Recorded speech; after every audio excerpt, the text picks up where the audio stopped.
What if I told you some buildings are actually storytellers? I mean, really. In India, you've got these ancient sacred monuments that aren't just silent, dusty relics. Nope.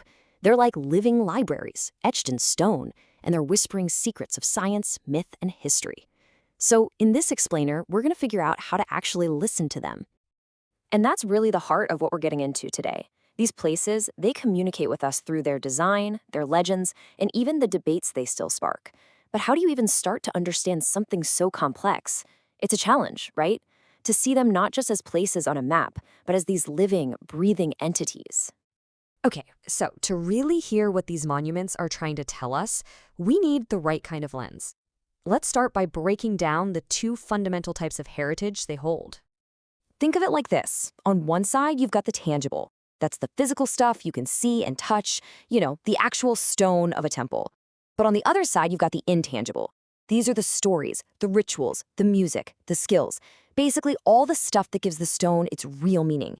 And here's the thing, you can't have one without the other. They're totally intertwined. So, keeping that framework, the physical and the meaningful, in mind, let's kick off our journey. We're heading to our first site, where the line between tangible art and intangible science it gets beautifully blurred. Welcome to Hampi and the absolutely incredible Vitala Temple. Built way back in the 16th century, this place holds a secret that honestly still baffles acousticians today. Pillars carved from solid rock that can play music. No, I'm not kidding.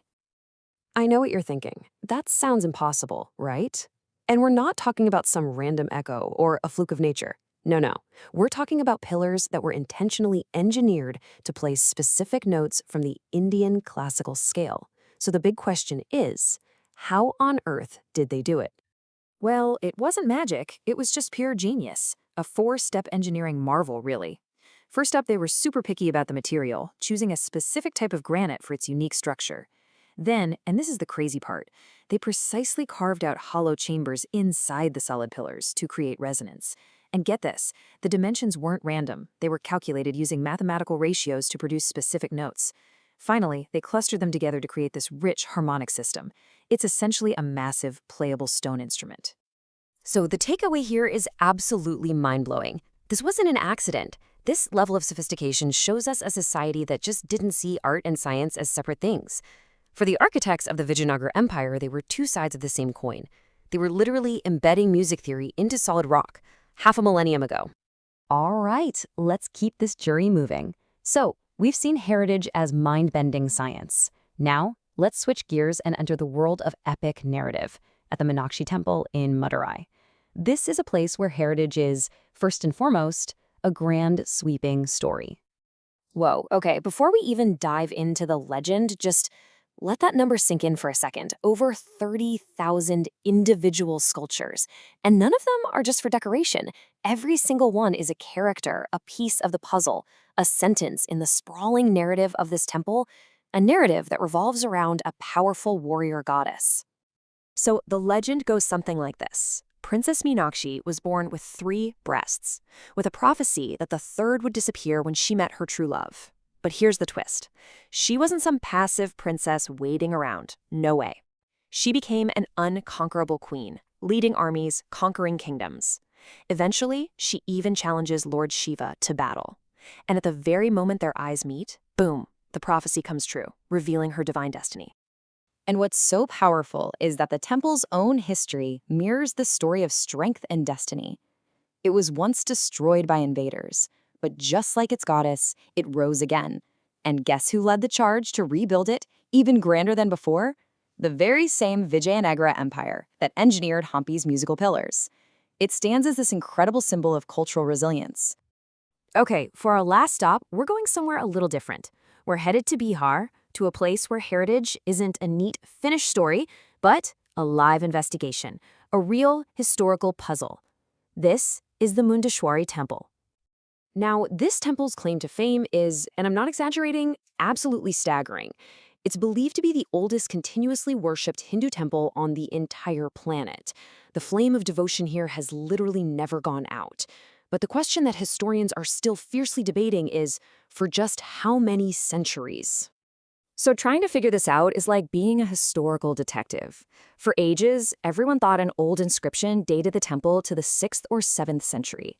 But then, relatively recently, in 2008, a fresh analysis of that same inscription proposed a much, much older date, 108 CE. That's a potential 500-year difference in its age. That's huge. So you've got this fascinating debate raging on. In one corner, you have the reinterpreted inscription pointing to 108 CE, and in the other corner, you have historians who say, hold on a minute, the style of the script, the architecture itself, that all screams 6th or 7th century. It's a perfect reminder that history isn't just a bunch of facts in a book. It's a living, breathing conversation with the past. Okay, so we've seen heritage as science, as an epic story, and as a live historical puzzle. What happens when you weave all those threads together? What does it really tell us about culture? Well, the big takeaway is this. Heritage is never just one thing. At Humpy, it's a masterclass in physics and math. At Madurai, it's this sweeping story of divinity and grit. And at Mundeshwari, it's an ongoing investigation, a question mark, just inviting us to be curious. It's all of these things, all at once. And getting this, it's not just some academic exercise. It's actually a civic responsibility. It's written right into the Constitution of India. This duty to value and preserve our composite culture, which is just this beautiful blend of science, art, and history. And that's really the final thought I want to leave you with. These different facets of heritage, they aren't in separate boxes. The scientific genius of Humpy, the epic narrative of Meenakshi, and the historical puzzle of Mundeshwari are all threads woven together to create this incredible, rich fabric of our shared culture. Think about it. These places have been talking to us for centuries, telling these amazing stories of ingenuity, profound myths, and our own quest to understand the past. The real question isn't what they've already said. The real question is, what are we still waiting to hear?